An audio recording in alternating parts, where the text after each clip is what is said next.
দুর্গাপুরের শাড়ির দোকানে স্টলে বিজ্ঞাপনের ফ্লেক্স এবং বাংলাদেশের জাতীয় পতাকার ছবি। বিতর্ক উস্কে দিয়ে দুর্গাপুর পশ্চিমের বিজেপি বিধায়ক লক্ষণ চন্দ্র খড়ুইয়ের প্রশ্ন, এই লজ্জা কার? লজ্জাজনক, দুঃখজনক, বেদনাদায়ক। যেখানে বাংলাদেশে হিন্দুরা অত্যাচারিত, লাঞ্ছিত, অপমানিত, চিন্ময় প্রভু গ্রেপ্তার করেছে, ওখানে আন্দোলন চলছে, মা বোনের ধর্ষণ হচ্ছে, ওখানে খুন হচ্ছে, লুট চলছে, হামলা চলছে, সেখানে দাঁড়িয়ে দুর্গাপুর উৎসব মেলা কমিটির নাম করে যারা যে স্টল লাগিয়েছেন, সেখানে বাংলাদেশি, এখানে যে মুসলিম কি করে ঝান্ডা লাগিয়ে দোকান করছে, কি করে ঝান্ডা লাগিয়ে ব্যবসা করছে, কাপড়ের দোকান।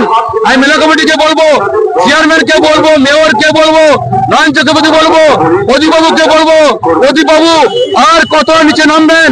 যে ভারতবর্ষের জাতীয় পতাকাকে অপমান করেছে, প্রজ্বলিত করেছে, অপমান করেছে, সেখানে দাঁড়িয়ে একজন বাংলাদেশি সেই কাপড়ের দোকানে ঝান্ডা লাগিয়ে, বাংলাদেশে ঝান্ডা লাগিয়ে ব্যবসা করছে, তারাও বসে আছেন। কবে গ্রেপ্তার করবেন? কি ব্যবস্থা গ্রহণ করেছেন? আমরা কিন্তু পরিষ্কার সাবধান করতে চাই, ইমিডিয়েট ব্যবস্থা গ্রহণ করুন। পুলিশকে বলবো, নাহলে কিন্তু বিজেপি চুপ করে থাকবে না, হিন্দু সমাজ চুপ করে থাকবে না। ওই মেলা কমিটিকে বয়কট করবে, ওই মেলা কমিটি গিয়ে অবস্থান করবে, বিক্ষোভ করবে, আর তার দায় আপনাকে নিতে হবে, অধিবাবুকে নিতে হবে, মেয়রকে নিতে হবে। জানিয়ে তোলপাড় শহর দুর্গাপুর, শুরু রাজনৈতিক বিতর্ক।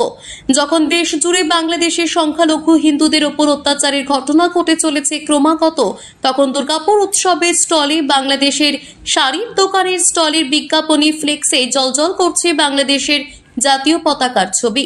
উল্লেখ্য, দ্বিতীয় বছরের দুর্গাপুর উৎসব শুরু হয়েছে রাজীব গান্ধী স্মারক ময়দানে। সেই মাঠেই বাংলাদেশের শাড়ির দোকানের স্টল। দোকান মালিকের দাবি, তিনি বাংলাদেশের নারায়ণগঞ্জ থেকে মেলাতে এসেছেন। অন্যদিকে দুর্গাপুর উৎসব কমিটির সদস্য প্রবীর ঘোষালের দাবি, তারা এই ঘটনার খবর জানা মাত্রই স্টল থেকে বাংলাদেশের পতাকার বিজ্ঞাপনের ফ্লেক্স সরিয়ে দিতে বলেছেন। তবে এই ঘটনা নিয়ে শুরু হয়েছে রাজনৈতিক চর্চা। অ্যাকচুয়ালি এখানে কেউই বাংলাদেশের শাড়ি উনি বিক্রি করছিলেন, উনি বাংলাদেশ থেকে আসেননি। কারণ বাংলাদেশ থেকে আসতে গেলে ইন্ডিয়া গভর্নমেন্টের একটা ভিসা দরকার। অ্যাকচুয়ালি উনি বাংলাদেশের নাম করে উনি ওনার শাড়ি যাতে বাংলাদেশি শাড়ি বলে যাতে সেল হয়, তার জন্যই উনি এই ব্যানার লাগিয়েছিলেন। আমরা ওটা ওনাকে বলেছি, উনি কাল থেকেই খুলে নিয়েছে।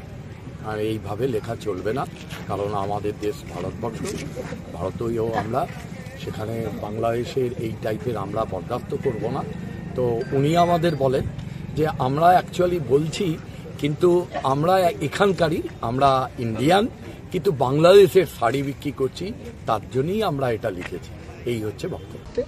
কেন বললো যদি বিতর্কের মধ্যে একটা জিনিস আছে লাগাইতে হবে না, সেটাই ভালো। কি বিতর্ক কি ছিল? কে বলেছিল এটা? যদি হয় আর কি, মানে কে বলেছিল সেটা? কেউ বলেনি। আমাদের এখানকার লোকাল যারা ঝামেলা হচ্ছে আপনার স্টলে এখানে? না, ঝামেলা হয়নি। ঝামেলা কি এসে বললো? আপনারা বললো যদি ঝামেলা কেউ করে, কোনো ছেলে কি করে, তার থেকে তোমরা লাগাইও না। কি কে বলেছিল? এটা মেলা কমিটি? না, লোকাল লোকই বলেছিল।